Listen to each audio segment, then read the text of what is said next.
Hey guys, Thinking here, bringing you another Dragon Ball Z Dokkan battle video, and so today we are going to be taking a look at the physical Goten and Trunks at full level 10 links. I pulled a bunch of extra copies of them from the Gogeta banner. They are now at 90% for me. So I thought what I would do is, I pulled a bunch of extra copies of PyCon as well. So I wanted to do level 10 link showcases for them. Rather than just do a video talking about like whether you should buy XYZ unit from the banner and kind of making that video more focused around the coin shop as I have done in the past, I thought what it would be better to do is just jump in and show off these guys, especially because Goten and Trunks I feel like are a very underrated Dokkan Fest. I'm probably going to make that the title.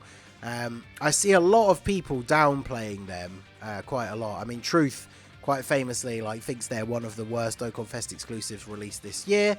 I don't know if I would go that far, although I know he does caveat that by saying that that's not necessarily because they're really bad. Like, the other Dokkan Fests released this year generally have been really, really good. But I do think that I see people underrating them quite a lot. So we're going to jump in and have a look at them on their team. Obviously, the Gifted Warriors and Kamehameha, 3 key, HP attack, 170, defense 130. Very good leader skill. Their team has some very great options. I mean, Kamehameha, obviously, is a ridiculous category. Their super attack, they raise attack for 1 turn, do immense damage to the enemy. But they do also have a unit super. If there's a Kid Trunks or Goten in the same turn, or a Krillin just on the team. And of course a Krillin released with them as a side banner unit who is the perfect support unit for their team. And then they greatly raise attack for 1 turn, and they also raise allies attack by 30%, so very, very good. Their passive is attack and defense 150 when performing a super, so obviously they're not really a slot 1 unit because you get most of your defense on super attack. They also have 2 separate procs of a great chance, which is 70%, of an additional attack and defense 50%. Then they also get extra key, extra attack and defense, and a chance to dodge with each time they actually dodge an enemy's attack, and each one of those has a cap. So 3 key, 50% attack and defense, and then 30% chance to dodge. They don't have any chance to dodge in their passive normally, so unless you have dupes, like obviously I give most of my units level 3 dodge, I gave them level 6, so that maybe they can get a dodge or 2 earlier on and start building that up. But mostly you're going to get that from their active skill, which can be activated when there's another Trunks or Goten on the same turn from turn 3, and that gives them 6 key and a 100% chance to dodge. So this is the team that I've built for them. This is my favourite build for their team. It's basically just full of Gotens and Trunkses, and then Krillin is a fantastic support unit, and then this Saiyaman 2 that's just awakened from the World Tournament, he's on Kamehameha, he's a really, really good support unit as well. So this team, very, very strong. So we're jumping into the Reps of Universe 7 Infinite Dragon Ball History stage, and we're going to see how we can get on with these guys. So obviously, as you can see, start of turn, only 74k defense. They're getting 150% on super, so this is jumping up to what, about 175, 180k, which is not too bad. And let's go ahead and grab these for you. Now, the AGL Goten and the physical Trunks are very, very strong EZA units that we'll be using as their main rotation partners. I mean, they're crazy good. 5.6 million on turn 1 for these guys, with the 30% support from the Saiyaman, or Super Saiyan 2 Great Saiyaman, I should say, in slot 3, and then they tank for double digits. So very, very, very good starting turn there for them. Now, obviously, I think their major downside, and I feel like this is probably a reason why a lot of people don't like them, is I know myself, I would probably say I fit into this camp when it comes to certain units. A lot of people do not like units that have an RNG chance of you actually getting their abilities to activate. So obviously these guys having 2 separate chances to get an extra 50% attack and defense at the start of the turn. Not only does Dokkan not show you in any way, like in game, whether you actually got any of those to proc or not. So you kind of have to just guess based on like, oh, well, he got this attack stat on this exact rotation last time, and now with the same rotation his attack stat is higher or lower, so we must have got more or less procs than we did last time, which is kind of annoying. It'd be much easier if there was a way to keep track of it. And of course, if you're super unlucky, you might get neither of them proc like basically every turn, and then obviously the unit is not going to look as good as somebody else who uses them and is super lucky and gets both of them to proc every single turn. So there is definitely that aspect to them, and I can understand people not liking them because of that. But when it comes down to RNG passives, I mean, I would definitely take that over units that only have like a chance to guard, for example. Like those units irritate the hell out of me, because obviously literally just that can get you killed, especially because you don't know whether it's actually activated or not. So definitely not the strongest, but obviously even without those procs, like 150% attack and defense on top of the solid stats that they already have, and then the fact that a lot of their team is support based. So both the EZA, Goten and Trunks do give a little bit of support. I think it's 18% if another Goten or Trunks is on the rotation. So not as high support on this turn. And we saw just under a 4 million attack. And then obviously because they raise attack on Super, we got the additional and got just over 4 million. So that's going to be one of the only times you see their non-unit super attack, of course, is if they get an additional. So we'll go ahead and let's keep... So you get a bunch of extra links if we have you there. So let's put Krillin in slot 1. Because Krillin is a decent unit. I mean, mine's Rainbow now. My Krillin is level 10 links as well, and he is very good. As you can see, he doesn't share a lot of links with Goten and Trunks. So they're picking up a bunch of these extra links from Gohan here. So we'll go ahead and do this. And then what are they looking like this? See, now they're just under 100k start of turn. But that is because Krillin, when you have a Goten or Trunks on rotation, is a 60% support unit, which is the highest, I think, support buff in the game. Other than, is it Zamasu and Gawasu? They give 70% defense, but it's only defense. Whereas Krillin is giving attack and defense, so it's a pretty huge buff. So let's see what numbers we can actually get out of Goten and Trunks on this turn. Because we got double support. Our two best support units on the team, basically, on the rotation. So double digits from Krillin. And then 6.45 million for them. So, I mean, one thing they're very good at is putting out very high attack stat numbers. And obviously, you know, getting that 150 defense on Super, that means their defense currently is way over 200k, close to 250. So, obviously, they're going to tank anything outside of, like, super attacks in Extreme Super Battle Road, or from, like, you know, near the end of the Goku event or something like that. They're going to be tanking basically everything for very little damage. So go ahead and do this. So aside from the RNG passive, I guess one of the other reasons that people probably underrate them a little bit is obviously they are a unit that can't really be used in slot 1 at all. I mean, you can risk it, of course, but their defense is just very, very low if you put them in slot 1, which is unfortunate. We will go ahead and use their active skill at some point here, but this kind of ties into when we're talking about the various faults with this unit and what people might not like about them is their active skill. Obviously, you only get to use it once. You get that one turn where you get 3 dodges, 100% chance to dodge for the whole turn. Now, the problem is you want to use that when you're going to be able to put them in front of as many attacks as possible.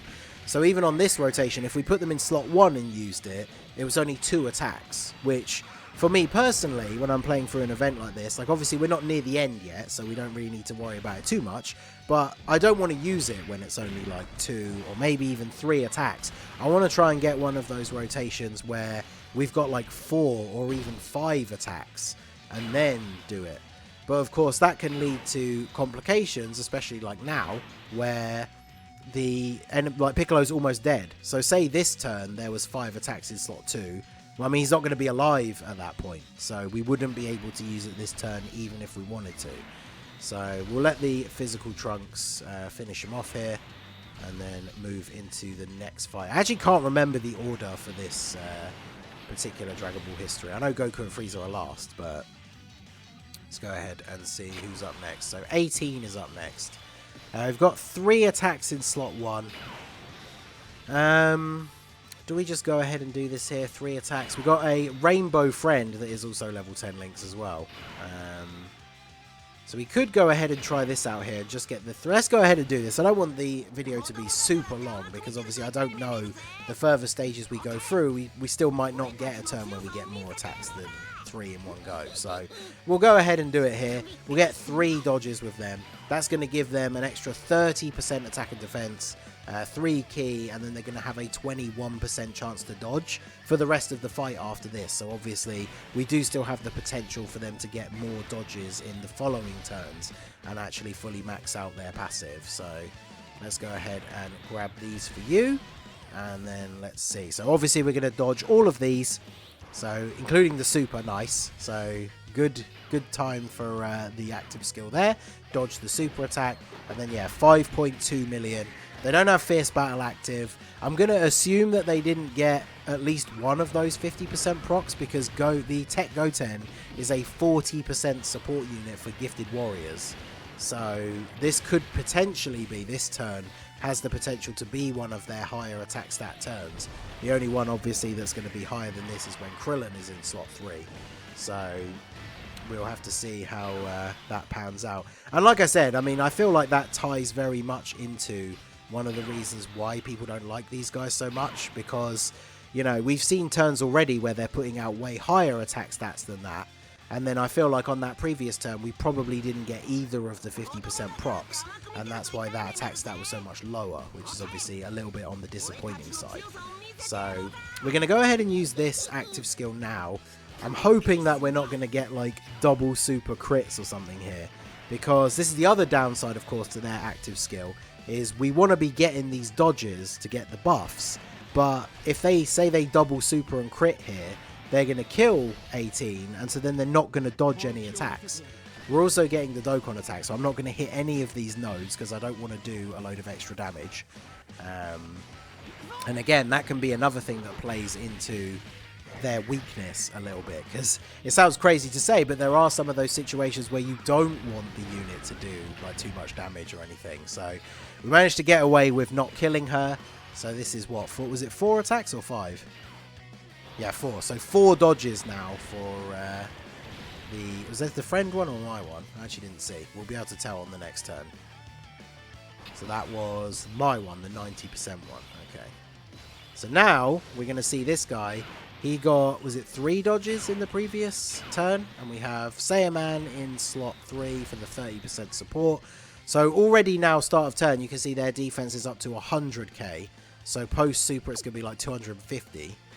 And let's see if we can get a nice attack stat here. Because, I mean, these guys, Rainbow full level 10 links, if you get a decent amount of dodges with their active skill, and you've got like Krillin in slot 3, easily they can hit 10 million attack stat, which is pretty crazy. 6.5 here is still very solid. And then, of course, we're still rocking 250k defense after this as well. Now, unfortunately, no crit means not a lot of damage because we've got type disadvantage. But overall, pretty good. Honestly, this next turn is probably the one I'm looking forward to the most, because this is, even though mine's only 90%, we got the 4 dodges off with him. So if we can get lucky with the actual those 50% procs, like, he's going to have very, very high attack stat on this turn. So what are we looking at defense-wise? 91k. So that leads me to feel that they did not get any of their procs because they got lower defense than the previous rotation. And the previous rotation, although that Goten and Trunks was Rainbow, they'd gotten 1 less dodge from their passive. And I think, again, this is, you can kind of see in real time, like, this is the example, I think, of why people don't like this unit, is because you've got to do so much extra thinking and calculating. Like, did that part of their passive go off? Did it not go off? And so I do really think that they need to put some sort of indicator, like, in the turn, where you can actually see whether those passives went off or not, because that would help you plan out the turn. Yeah, see, 6.5. Definitely not the highest attack stat we can see from them with that Goten in slot 3. Because Goten giving that 40% support is pretty huge. 7.1 on the additional, though.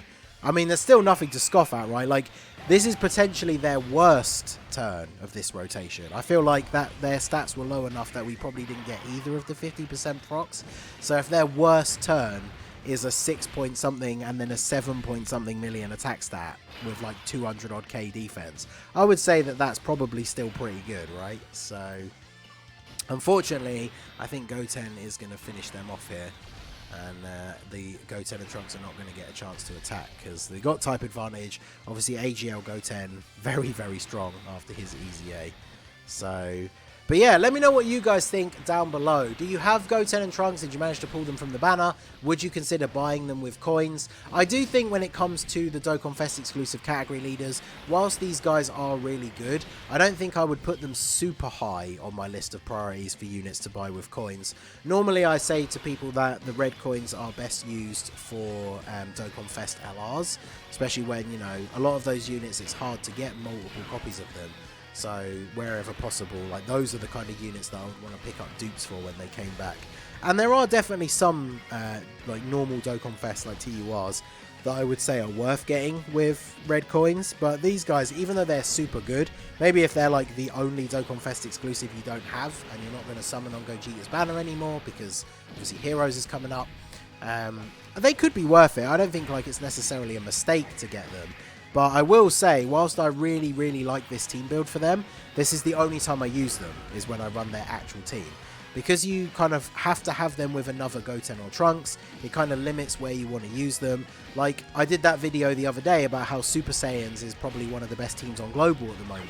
They're on that category, but I wouldn't throw them in as the 6th unit on the team to have, like, floating in the 3rd spot, because you're not getting anywhere near their, like, full potential, unless you're using them on a team that is pretty much like built around them, which is a little bit unfortunate. But let me know what you guys think down below. Have you got them? Do you enjoy using them? Would you consider getting them? Let me know all of your thoughts down below in the comments section. So that is going to be it for the video, guys. This has been the Master Ningen. Smash that like button, subscribe to the channel if you are new. Check out the links down below for the Discord and the merch store, and I will see you all again soon. Have a good one. 9.6, okay.